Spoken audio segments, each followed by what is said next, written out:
primary elections are in full swing, midterms are right around the corner, and the question everyone is asking themselves, but what I think they really want to ask other people is, who are you voting for?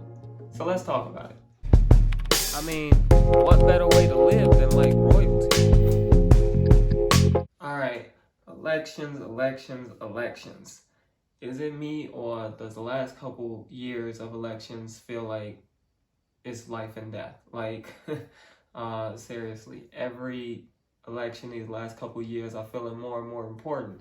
As a man of faith, as a believer, as a Christian, I just feel like it is becoming more and more evident that there's a war happening between good and evil. But the biggest question that it comes to, especially with these politicians, and you think about who to vote for, it's really coming down to who's on the side of good and who's on the side of evil. And that's really what we're going to talk about today. Because I believe that these politicians are more skilled at manipulation than they are really at legislation. Honestly, they are more skilled at manipulating and giving people the okadoke than they are at legislating and skillfully writing up legislation and laws that'll really help, policies that'll really help bring about a better quality of life for people. So they said all this and they talked about all of that, and we get in this cycle of where they're doing all of this and saying all of this and campaigning on this and saying when they get in office they're going to do this. But as soon as they get there, they do the total opposite. Or even worse, they don't do nothing at all. But more times than not, we sit around and we watch these politicians play their constituents like pawns and really get them to help them get into the office, and they discard them, walk away from them, forget about them, and go into serving these special interest groups and these other people who donated this money to them and did this back office deal with them, like, hey, if you do this for me, I can make sure you get into office. And then we left, with the short end of the stick, not really getting any policies or legislation that's helping us improve our quality of life or go after living the lives that we want to live here. And I'm going to say this, and a lot of people will disagree with me, but that's okay. But I see this happening more with Democrats than I do with Republicans. And don't get me wrong, both sides are playing their voters, but the thing that gets me with Democrats is they just act so fake. They act so fake, so phony, they become so relatable and say that they're here for you and get all, down on their knees and do all these performative things. But when it comes time to actually doing things that is going to help and benefit, they know where to be found. At least with Republicans, you know what you're voting for. You know what you're getting. They have no problem telling you what their real agenda is. It's the Democrats who always try to manipulate it and make it look like one thing when in reality it's another. For example, the Inflation Reduction Act. Oh man, I'm not gonna get into it, but if you've been watching, if you've been trying to pay attention to what that legislation actually is and what it actually does, you will see that it in no ways will really help eliminate or reduce inflation for you to be able to live a higher quality of life. So again, at least with the Republicans, they not wearing a mask, they let you know who they are and all of that. But with the Democrats, they always throw around these things and become phony and fake and really go the extra mile to use you. And then when they got you, it's just like, okay, cool. But like I said, both sides do this. They both play their voters. They both say all of this and say all of that to get where they want to be. But in reality, they don't really do anything that helps their constituents. Now, you do have some good ones. It's some good elected officials in office. There's some good Democrats in office doing noteworthy work. The same with Republicans. There's some in office who have their constituents and they voters at mind when they're going into these sessions to make sure that what they're voting on and what they're selecting to represent as legislation is going to help the people that put them in office. And I commend those people, a lot of respect for those people, but unfortunately it's a small minority of those kind, and it's a majority of people who are just manipulative. But the type of manipulation that bothers me the most, I would say, is this.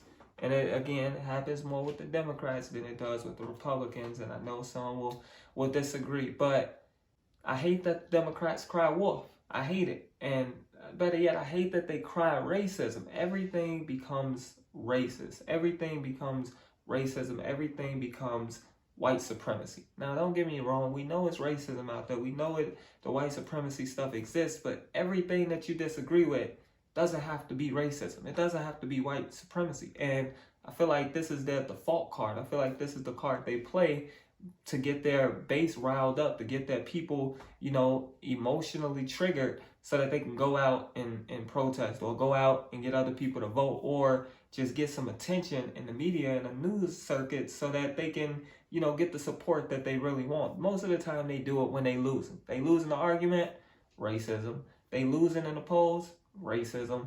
They try to make something about racism or white supremacy, and it's sad because it really is an issue that should be focused on, but I don't believe that it's as dramatic as they make it when they bring it up. Again, it is important, it does exist, it needs to be addressed, but everything isn't racism because you lose it. They need to stop that, and I feel like that's how they really play their voters and play on people's emotions, because they know how black people feel about that. They know how white liberals feel about that. So they say it because they know the response that they're going to get. And that's sad that they playing people out here and then say all of this and say all of that, but never give you a way how they going to fix it or solve it or try to address it. They just say it to get you riled up so you'll go out and vote for them because, oh, they recognize racism as real. I'm going to vote for them. But that's why I'm doing this video, because you shouldn't be a voter like that. You shouldn't. Don't be a voter like that. Don't vote on the race card. Don't get out here and let these people get you to vote based on a race card. Don't be a single issue voter. With everything you can find it out. With everything you can learn it. Don't be a single issue voter. It's just gonna hurt you in the long run because you're focusing on one thing. They give you the underplay for the overlay or the overlay for the underplay. You know what I'm trying to say, hopefully, but that's what they end up doing to people. So don't be like that. And it's not just the black Democrats. Don't get me wrong. It's not just the black people out here playing a race card. More times than not, it's the white people. They out here virtue signaling. They out here pulling the race card, trying to show that they're more in touch with minorities than their competitor. And I mean, you can be that way. You can let us know how you feel and how you support us without manipulating the issue and really trying to tug on our emotions and not really addressing the true problem or policy that's being discussed. So again, don't be a single issue voter. Don't vote purely off of what you believe is racist or who you believe is racist or racism or white supremacy or whatever. But if you disagree with me, that's fine. I like that. I welcome that. I want to be challenged, so go ahead and drop a comment. Let me know what you think. And change my mind, or try to change my mind, but I welcome it, so go ahead. And this is why I feel like now is the best time to do this video, because we're in a place where a lot of people are preparing for the primaries, a lot of people are preparing for the midterms, and they're trying to figure out who to vote for, especially if you're a Christian, because there's so many issues that are on the table right now, and there's so many people that's picking a side and choosing a side or not letting you know one way or the other. So that's what I really want to address in this. So hopefully what I'm about to say is going to help you figure out who to vote for as a Christian, or if you're not a Christian and you're just a voter that don't know which way to vote and which side to be on, hopefully this will help you too. Because the last thing I want is for you to just go out there and vote for anybody. I don't believe you should just go out there and vote blindly, because you got to do your research. You got to find out. You got to know who you're voting for or what you're voting for. So these two things that I'm going to share is hopefully the two things that's going to help you figure that out. Again, especially if you're a Christian, because it's a lot of things that we have to consider as a saved person that other people don't really have to consider. So let's talk about it. The first one is this. As you consider the candidates and think about the options you have to vote for, think about what it is that they hold as values. Think about the views that they have, and specifically think about whether or not they align with yours. If you go out here and you vote for somebody that you know you disagree with, that you know you don't see eye to eye with, then every policy they make that affects you negatively, you deserve it. And I believe that wholeheartedly, because you actively voting for a person that you know you don't really agree with on views and morals. So figure out what their morals are, figure out what their standards are, and what they stand for as a person, and then figure out whether or not y'all align. Because how can two walk together except they agree? Now, that's the first one. And I believe that the second one is really going to help you even figure that out, because a lot of people don't come out and say, oh, this is what I believe in, this is what I think, these are my views, my morals on life. But you can figure that out, and you can find that out based on what they support in legislation. So what policies are they pushing? What things are they saying that they're going to do? What big issues are out there, and what side of the issue do they stand on? And then when you think about that and you get all of that and consider all of that, consider how it aligns with the Word of God. Because again, if the Word of God is our life points and what we look at to how we should live our life, then we need to make sure that how we're living, what we're voting for, how we're going to shape society, or the society around us is going to be shaped, aligns with that word. So the second one is to make sure you examine what policies they support or that they are against, and think about how that is going to affect your walk as a Christian. How is that going to affect your life as a believer? Is it going to suppress you in being able to, express your religion, or is it going to allow you to actively express your religion and live out your religion in society? Now, again, I'm not saying that you need to go out and vote for somebody that's just going to, uphold all of these religious things, but you need to vote for somebody who does believe in the freedom of religion and is not going to dictate how you can live yours. Because I'm going to say this, and a lot of people may disagree again, but Christianity seems to be the only religion that a lot of people feel like they can dictate and tell how to practice their religion. They don't do that with the Muslims and the people who practice and are part of the Islamic faith. They don't do it with the Jews. They don't do it with people who are Buddhists or Hindus or the monks. They don't bother any of them. But when it comes to the Christian, when it comes to the Bible, they want to dictate what it says about how we should live and all of these other things. But they don't do it with any other religion. So when you're voting for a person, you need to figure out what they stand on in terms of issues and how that aligns with the Word of God. Because ultimately, you're judged by God and you being able to do what you know is right.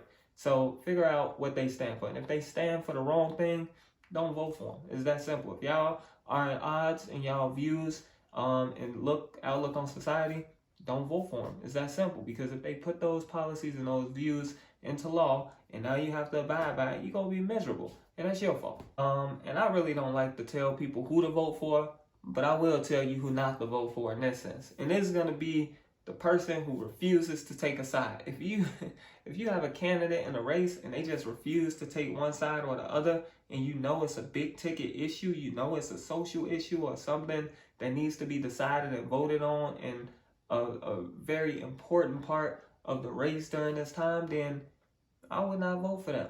If they can't stand up or stand on what they believe and think is the right way to go, you don't need to put them in office. That is, in my opinion, that is a vulnerability. If you have a person who is either too afraid or not confident enough to stand on what they believe and fight for it in the public eye, I wouldn't vote for that person. So I don't think you should vote for that person. So if it is somebody who's straddling the fence and won't pick one side or the other, do not vote for that person. Do not. I can't stress that enough. Do not vote for that person.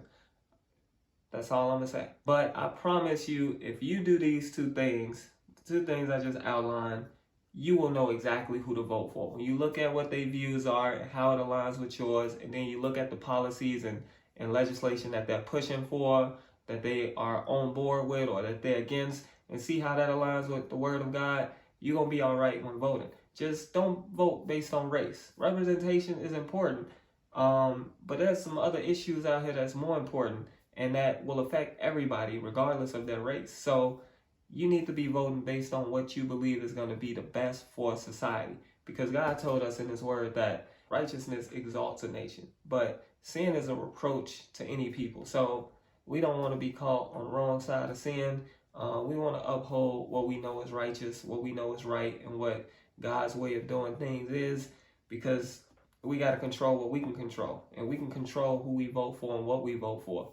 So do it wholeheartedly. So do your research, figure these things out, and as you go to the polls and you're trying to figure out, do I vote Democrat, do I vote Republican, don't worry about it. I say don't vote based on parties, don't vote based on race, don't vote based on any of these other things. Vote based on how that person aligns with you and your views, and how what they're pushing for as policy aligns with the Word of God. I can't stress those two things enough. If you do that, you'll know who to vote for. But that's it. So I hope you enjoyed this video. If you did, make sure you like it. Comment below, let me know what you think. Subscribe to the page. And if you never watch another video, never hear anything else from me, just remember this. The purpose of life is to live. And what better way to live than like royalty? Peace.